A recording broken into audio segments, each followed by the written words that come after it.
Not long ago, I unexpectedly saw a Facebook post selling a bumper car from Italpark, an amusement park over 60 years old. It was in terrible condition, but I loved it at first sight and bought it right away. I didn't buy it just because it was a bumper car, though. It was interesting, but what struck me was sensing a lot of history behind it. That's why I want us to get a bit of context. Italpark was an Italian-Argentine amusement park in Buenos Aires' Recoleta neighborhood. It opened its doors in 1960 and in 1990. An accident caused by the park's terrible controls and maintenance led to a tragedy on the ride called Motherhorn. It ended a 15-year-old girl's life. The park closed in 1997, and from then on, a popular legend spread that everything related to the park was cursed. But there was something that didn't add up for me. Looking at the bumper car, we can see that it was manufactured in France by the company Reverchon. While most of the attractions at Italpark were of Italian origin, with this in mind, I started to investigate what would have been Italpark's competition. At that time, the Interama Park, or City Park, was an amusement park that operated from 1982 until 2003. This park was managed by the Buenos Aires government and operated privately under concession. All the rides came from different parts of Europe, and it was truly amazing, with attractions that at the time were the best and most advanced. The park closed in this case not because of an accident, but simply due to terrible administrative management. In case you're wondering, I never went to either park. When Interama, the last to close, shut down, I was just 7 or 8 years old. Returning to the topic, this park had rides from all over Europe, so it's not surprising.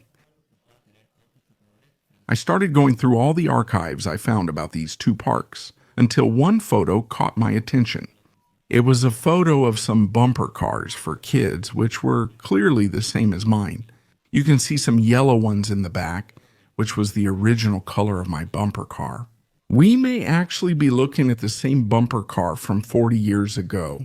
Now knowing this, it was totally confirmed that the bumper car belonged to Interama Park since it first opened. As of today, it is exactly 41 years old.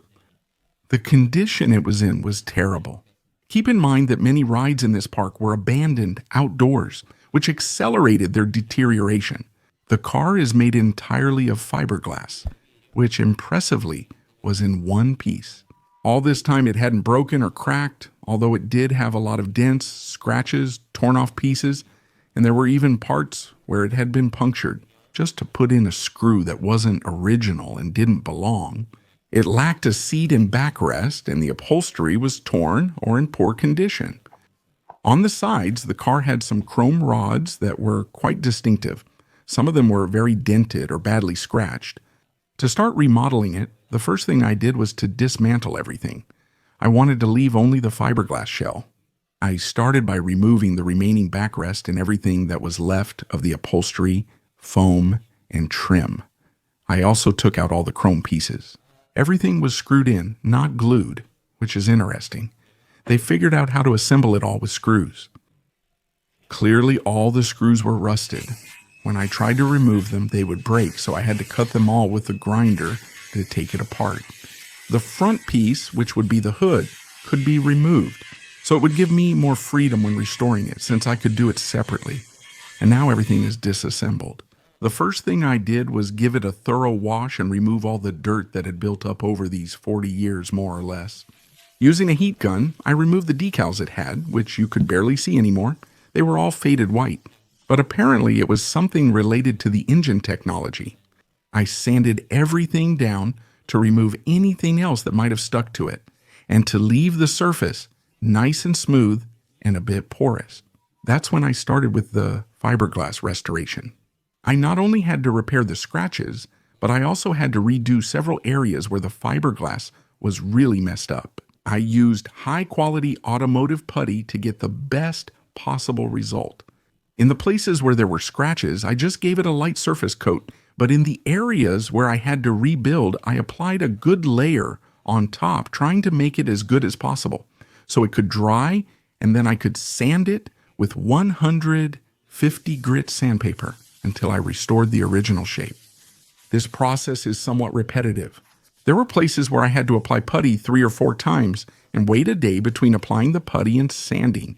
I wanted it to look good and didn't want to restore it only to have scratches, dents, or flaws. I could fix it with a bit more putty. Once the putty was perfect, I gave it a coat of sandable primer. The sandable primer is basically a very fine spray putty. It's used to cover minor imperfections that aren't visible to the eye. Still, I only applied 2 coats. Don't overdo it with the primer, because if you put on too much, it can peel off or fall off. Well, the thing is, we can sand it and leave it incredibly smooth. To paint it, I wanted something really special too. Some time ago, I saw this paint and I was left wanting to try it. It's called chameleon paint, and it's a paint that changes color depending on the angle you look at it. I chose the violet and blue one, but the other colors are cool too. To apply this paint, it's very easy. First of all, you have to give the car a black base. Any matte black paint works really well. It's important that it's painted well. I taped off everything I didn't want to paint with the chameleon paint, like the seats and interior areas.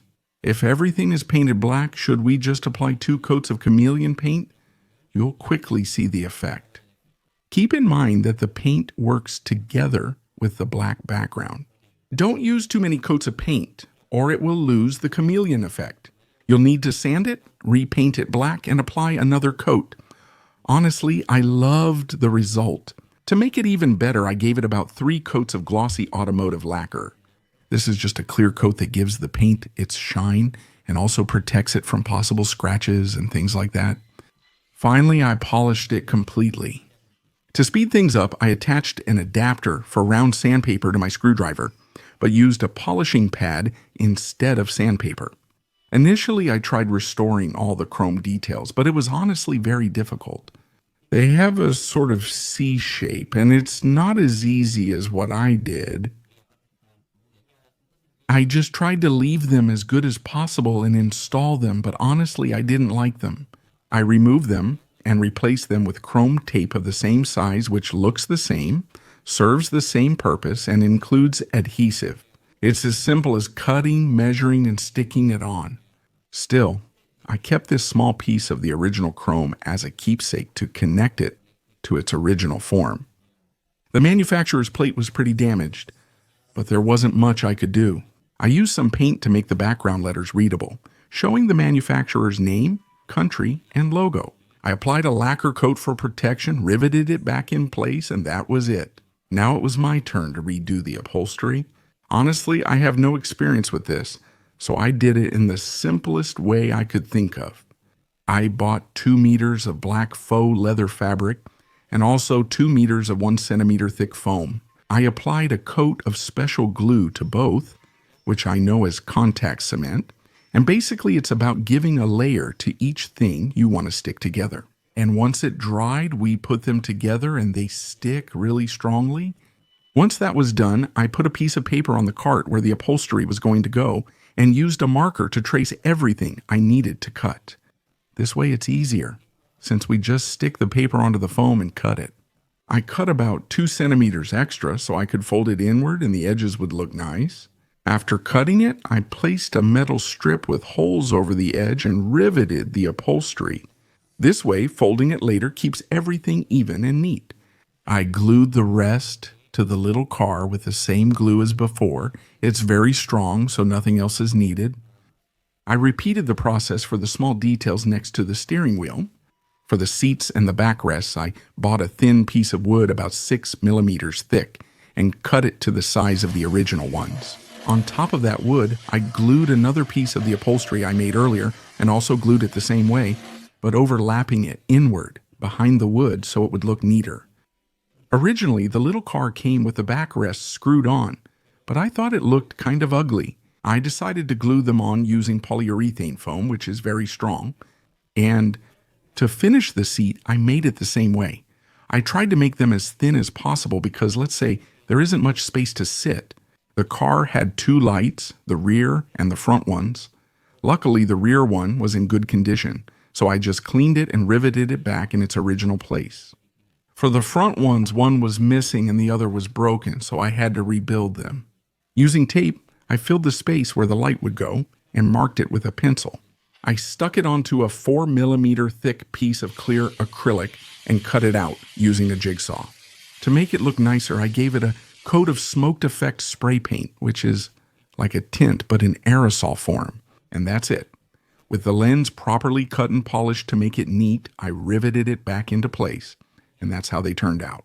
The car already looked much better. The difference is dramatic. Here are some before and after comparisons. I think the paint looks great, and the chameleon effect is amazing. We still need to handle the electrical work, connect the lights, check if the engine works, restore it, and best of all, convert it. But I'll leave that for the next video, so subscribe so you don't miss it.